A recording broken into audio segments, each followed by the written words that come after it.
मेरे प्यारे भाइयों और बहनों, आप सबको मेरा हार्दिक प्रणाम। संचित कर्म तो अमर बेल की तरह हैं। इस जन्म में प्रारब्ध कर्म तो खत्म हो रहे हैं, किंतु हम कई नए कर्म कर रहे हैं। अगर हम कई प्रारब्ध कर्मों का फल भोग रहे हैं तो कई हजार संचित कर्म भी जमा कर रहे हैं। वास्तव में बहुत बुरी दशा है। हम में से कई लोग इनसे अनजान हैं, लेकिन यह एक कटु सत्य है। हम कभी इनसे मुक्त नहीं हो पाते और बड़ी बेरहमी से कर्मों के चक्कर में अटके रहते हैं। ज्योतिषियों के पास अपना भविष्य पूछने जाते हैं। पुराणों में एक बड़ी ही सुंदर कथा है। एक बार एक राजा किसी महान संत के पास जाकर बोला, हे गुरुदेव, आप तो त्रिकालदर्शी हैं। भूतकाल, भविष्य और वर्तमान का कोई रहस्य आपसे छिपा नहीं है। कृपया मुझे मेरे भविष्य के बारे में बताएं। संत बोले, राजन, आप क्यों अपना भविष्य जानना चाहते हैं? राजा ने कहा, एक बार अगर अपना भविष्य जान लूंगा तो फिर हर कार्य सावधानी से करूंगा और कोई अनहोनी नहीं होने दूंगा। संत ने कहा, मैं आपसे सच कहता हूं कि आप लाख कोशिश करें तो भी होने को टाल नहीं सकेंगे। राजा ने कहा, आप मेरे भविष्य में आने वाली मुसीबतों के बारे में बताइए तो सही, फिर मैं और आप मिलकर उनसे बचने का उपाय ढूंढ निकालेंगे।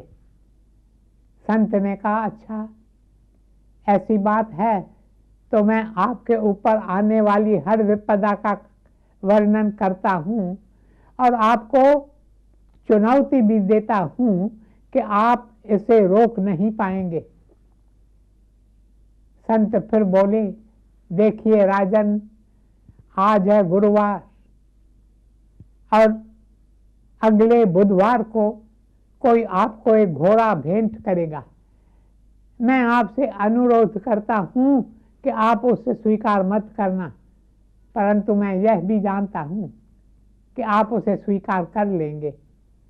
आप फिर अगले दिन गुरुवार को उस घोड़े की सवारी करने जंगल में जाएंगे और एक दो राही पर पहुंच जाएंगे। आपको आगाह कर रहा हूं कि आप दाईं ओर मत जाना, बाईं ओर जाना, परंतु मुझे मालूम है कि आप लाख मना करने पर भी दाहिनी ओर जाएंगे और आपको वहां एक उदास और निराश महिला मिलेगी। उसकी आंखों में दुख के आंसू होंगे और चेहरे पर मायूसी। आप उसकी तरफ न देखना और न उस पर दया करना, परंतु मैं जानता हूं आपको अवश्य उस पर दया आएगी। ठीक है, उसके लिए हमदर्दी रखना, परंतु उसकी जाल में मत फंसना। मैं जानता हूं कि आप उसकी जाल में फंसेंगे और उसे अपनी रानी भी बनाएंगे। यह रानी आपसे एक विशेष यज्ञ करवाएगी।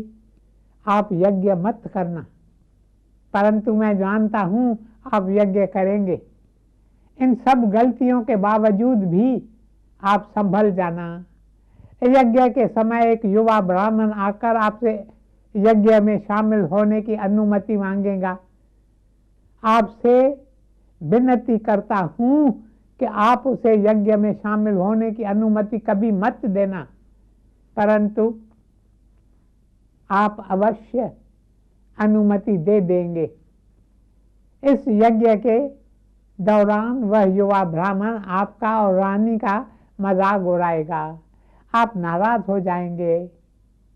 आप कृपया अपने क्रोध को काबू में रखना, परंतु आप ऐसा नहीं कर पाएंगे और उस ब्राह्मण की हत्या कर देंगे।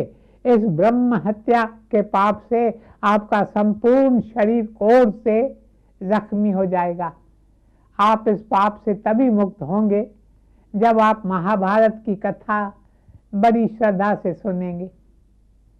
अब राजा अपना भविष्य जान चुका था, उसके साथ सब कुछ वैसा ही घटित हुआ जैसा उस संत ने बताया था। होनी को कौन टाल सकता था।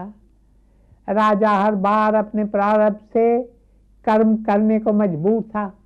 उसने मन में संकल्प किया कि मुझे अंत में अपने क्रोध पर काबू रखना है और ब्रह्म हत्या नहीं करनी है, परंतु राजा उस वक्त भी स्वयं को रोक नहीं पाया और युवा ब्राह्मण की हत्या कर दी। काम क्रोध मद लोभ के जब लग घट में खान, कबीर मूर्ख पंडित दोनों एक समान।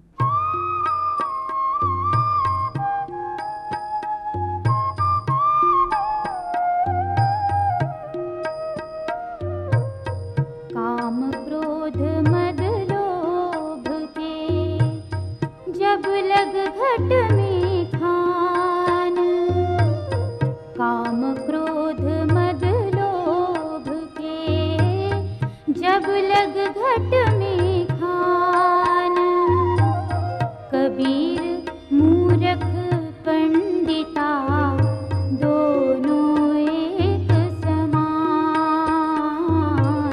दोनों एक समान।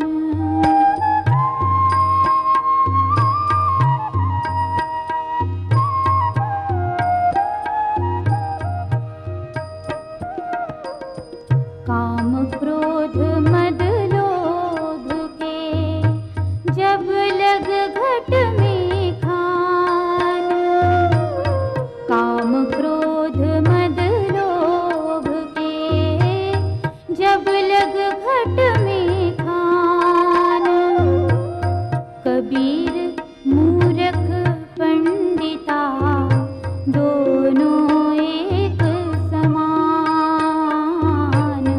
दोनों एक समान। मेरे प्यारे भाइयों और बहनों, जो कुछ प्रारब्ध से मिला है उसे तो आप लाख कोशिश कर लें तो भी नहीं बदल सकते। आपको सिर्फ इतनी स्वतंत्रता है कि जो कुछ भाग्यवश आपको मिला है उसे आप या तो खुशी से स्वीकार करें या दुखी होकर जीवन से निराश हो जाएं। प्रारब्ध कर्म को तो आप बदल नहीं सकते, किंतु आप अपना दृष्टिकोण अवश्य बदल सकते हैं। मेरे प्यारे भाइयों और बहनों, जैसे कि कल हमने देखा कि मनुष्य अपने प्रारब्ध कर्म को बदल नहीं सकता, किंतु अपना दृष्टिकोण अवश्य बदल सकता है। दो लड़कियां कॉलेज में पढ़ती थी, परीक्षा में दोनों के पेपर्स ठीक नहीं हुए।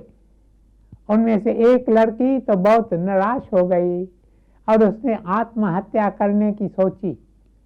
दूसरी लड़की ने सोचा जो होना था हो गया, अब रोऊं या सिर पीटूं, रिजल्ट बदलेगी नहीं। अब मैं क्यों अपनी शक्ति व्यर्थ गंवाऊं। उसने अगली परीक्षा की तैयारी दिन रात शुरू कर दी ताकि वह फिर से परीक्षा अच्छी नंबरों से पास कर सके। इसी तरह हमें भी पूरी आज़ादी है कि हमारे साथ जो भी घटित हो उसे खुशी से स्वीकार करें और फिर पूरी मेहनत से सही दिशा में सफल होने की तैयारी करें। अब प्रश्न यह उठता है कि क्या मनुष्य आज़ाद है या अपने भाग्य के हाथों में कठपुतली है। क्या वह अपने पुरुषार्थ से अपने भाग्य को बदल सकता है। क्या हमारे पुरुषार्थ का हमारी मुक्ति से कोई संबंध ही नहीं है। अगर सब कुछ पहले से ही तय है तो मानव के पुरुषार्थ का क्या अर्थ रह जाता है। मेरे प्यारे भाइयों और बहनों, योग वशिष्ठ में बताया गया है कि श्री राम के गुरु ऋषि वशिष्ठ ने कहा है कि इंसान अपने पुरुषार्थ से मुक्ति पद को प्राप्त कर सकता है। संचित कर्म और प्रारब्ध कर्म के होते हुए ये कैसे संभव है।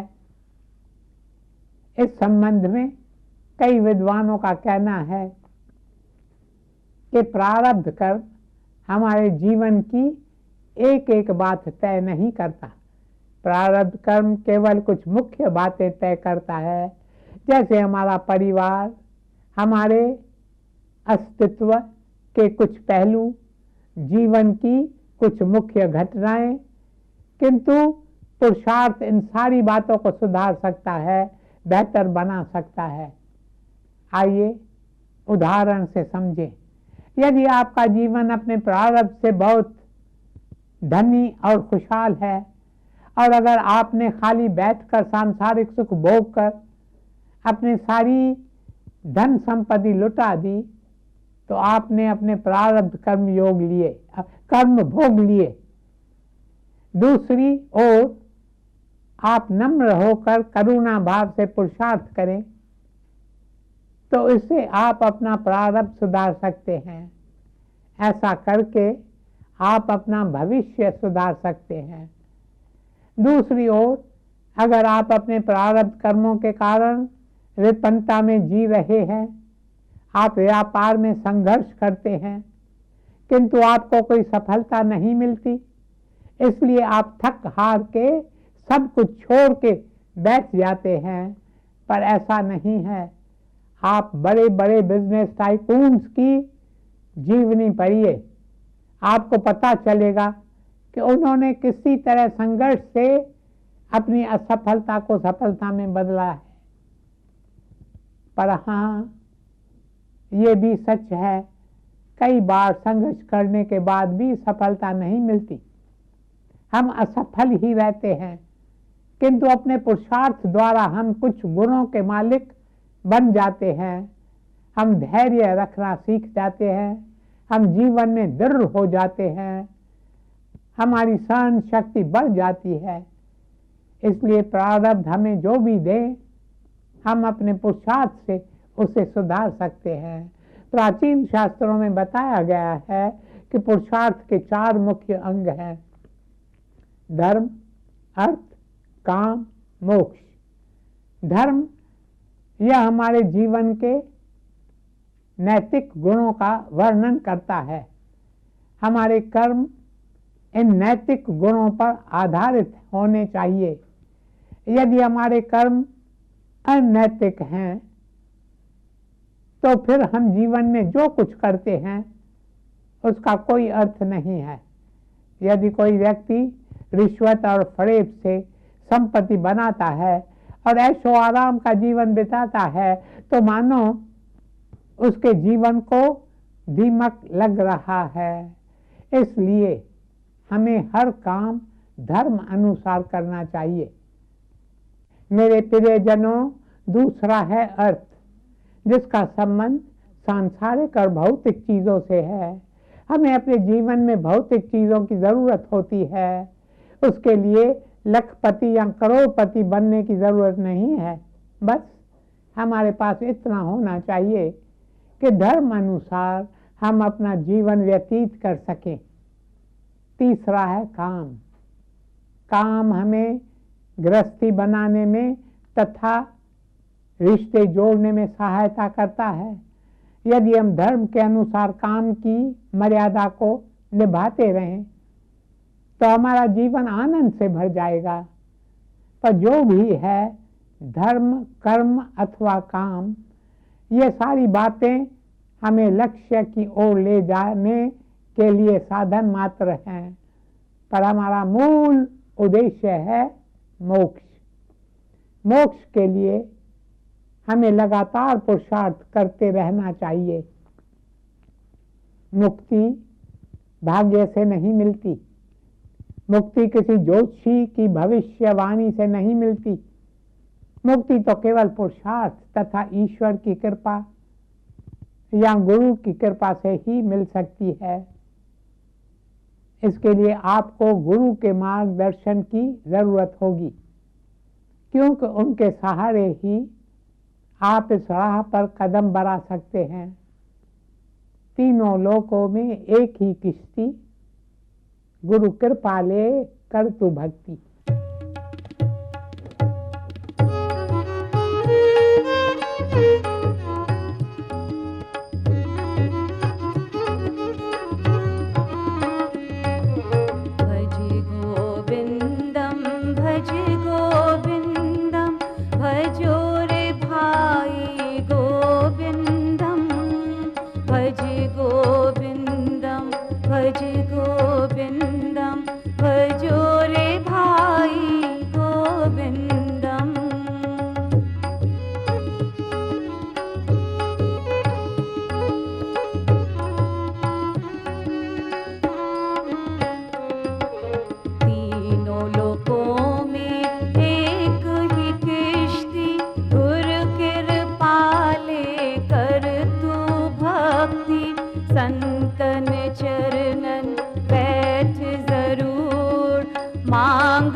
चरणन धूल। उठ जग अंजलि अखियाँ खोल, सब है फानी गोविंद बोल।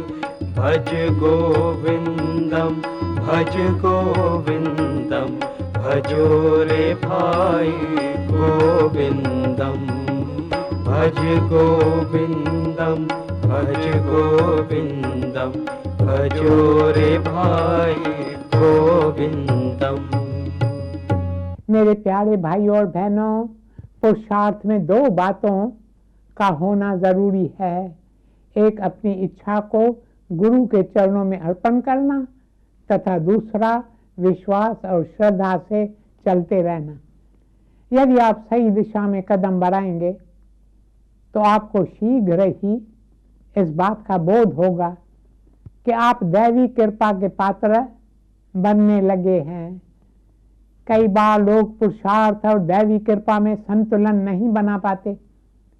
वे सोचते हैं कि इन दोनों में अंतर क्या है। जब दैवी कृपा होती है तो पुरुषार्थ अपने आप बंद हो जाते हैं। मान लीजिए एक बेरोजगार युवक है, वह नौकरी तलाशने की बहुत कोशिश करता है। एक दिन उसके हाथ में दैवी कृपा पर आधारित एक पुस्तक लग जाती है। अब क्या वह आराम से बैठ जाए और स्वयं से कहे अब मुझे नौकरी ढूंढने की कोई जरूरत नहीं है, दैवी कृपा अपने आप मेरे लिए अच्छी नौकरी ढूंढ लेगी। मेरे प्यारे भाइयों और बहनों, हम सब जानते हैं कि दैवी कृपा से ही हमारा जीवन चलता है। फिर भी हम में से कोई भी भोजन से भरी प्लेट लेकर यह नहीं कहता कि दैवी कृपा हमारे मुंह में निवाला डाल देगी। मेरे प्रियजनों, इस तरह की बातों में हम दोहरा रूप अपनाते हैं। जब हमें कुछ पाने की तीव्र इच्छा होती है, जैसे कक्षा में अव्वल नंबर आना, तब हम बहुत मेहनत करते हैं। जब हमारी राह में कई रोड़े आते हैं तो हम ईश्वर से कृपा करने के लिए कहते हैं, पर जब हमें जो चाहिए वह नहीं मिलता तो हम ईश्वर की कृपा को मानने से इनकार कर देते हैं। यह दृष्टिकोण सही नहीं है। कहते हैं ईश्वर उनकी मदद करता है जो स्वयं अपनी मदद करते हैं। ईश्वर की कृपा तो सदा है ही। वह आपके मन, बुद्धि तथा हृदय द्वारा अपना काम करती है। ईश्वर की कृपा कदम कदम पर आपकी सहायता करती है। यह बात अलग है कि आप इस बात से अनजान हैं। ईश्वर की कृपा सदा आपको सहारा देती है। हमारे शास्त्रों में दैवी कृपा को 4 भागों में बांटा गया है। एक ईश्वर कृपा, दूसरी गुरु कृपा, और तीसरी शास्त्र कृपा, और चौथी स्व कृपा। मेरे प्यारे भाइयों और बहनों, अब समय समाप्त हो रहा है, इसलिए इस विषय पर बाकी की चर्चा कल करेंगे। ओम शांति शांति शांति।